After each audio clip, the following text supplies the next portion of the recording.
మా ఊరిలో వీటిల్ని గజ్జికాయలు అంటారండి. అయితే మరి మీ ఊరిలో ఏమని పిలుస్తారో, ఎందుకు అంటే ఇవి చాలా హైజానిక్గా మరి ఇంట్లోనే సింపుల్ రెసిపీతో తయారు చేసుకోవచ్చు. కొంచెం రిస్కీగా ఉంటుంది కానీ తినడానికి చాలా అద్భుతంగా ఉంటాయి, బాగుంటాయి. అయితే ఇంతకీ నేను మీ క్రేజీ ఫుడ్స్ బై రావుని మాట్లాడుతున్నాను. చూస్తున్నారు మీరు crazy foods by channels. Welcome back to our channels. So ఈ షార్ట్ వీడియో ఎక్కడి వరకు వెళ్తుంది, ఏ ఊరు వరకు వెళ్తుంది, ఏ ఊరు వాసులు చూస్తున్నారు, మీ ఊరిని కామెంట్ చేయండి. మీరు ఎప్పుడైనా ఇటువంటి వంటకాలని చూసారా, మీకు ఈ వంటకం గురించి తెలుసా? వీటిని మా ఊరు సైడ్ అయితే గజ్జికాయలు అంటారు, ప్రాంతాల వారీగా అలాగలా పేరుతో పిలుస్తారు కాబట్టి. సో ఈ మీ ఊర్లో ఏమంటారో కామెంట్లో తెలియచేయండి. అయితే దీనికి ఉపయోగించే పిండి ఏది, దీనికి ఉపయోగించే స్టఫ్ ఏముంది, ఈ కాయల లోపల గజ్జికాయ లోపల కొంచెం స్టఫ్ అని కూడా పెట్టడం జరుగుతుంది. ఏ విధమైన స్టఫ్ని వాడతారో, ఎలా వాడతారో డిఫరెంట్గా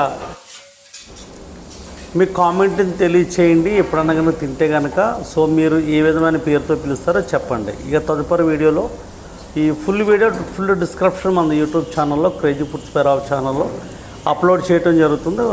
చూడండి, మీ కామెంట్ని తెలియచేయండి. ఇంకా మీకు ఏ విధమైన వీడియో కావాలనుకుంటున్నారో, ఫుడ్ ఐటెంలో కనుక ఏదైనా కొత్త ఐటెంలు కావాలని కోరుకుంటున్నట్లయితే అది కూడా తెలియపరచండి. సో నేను ఆ విధమైన వీడియోని అప్లోడ్ చేసే ప్రయత్నం చేస్తాను.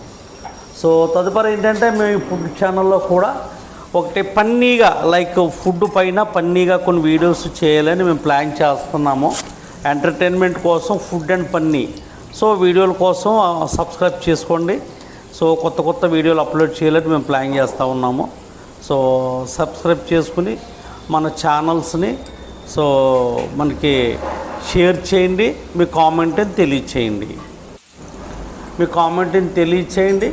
చూస్తూనే ఉండండి crazy foods by Rao channels. ఇంతవరకు మన షార్ట్ వీడియోని చూస్తున్న ప్రతి ఒక్కరికి హృదయపూర్వకమైన ధన్యవాదాలు తెలియజేసుకుంటూ మీ క్రేజీ ఫుడ్స్ బై రావు. వర్షాకాలంలో ఎక్కువగా తడవటానికి మరి కష్టం కాబట్టి ప్రతి ఒక్కరూ సేఫ్టీ ప్రికాషన్ మరి వాడాలి, ఉపయోగించాలనే ఉద్దేశంతో చిన్న సేఫ్టీ ప్రికాషన్ మీకు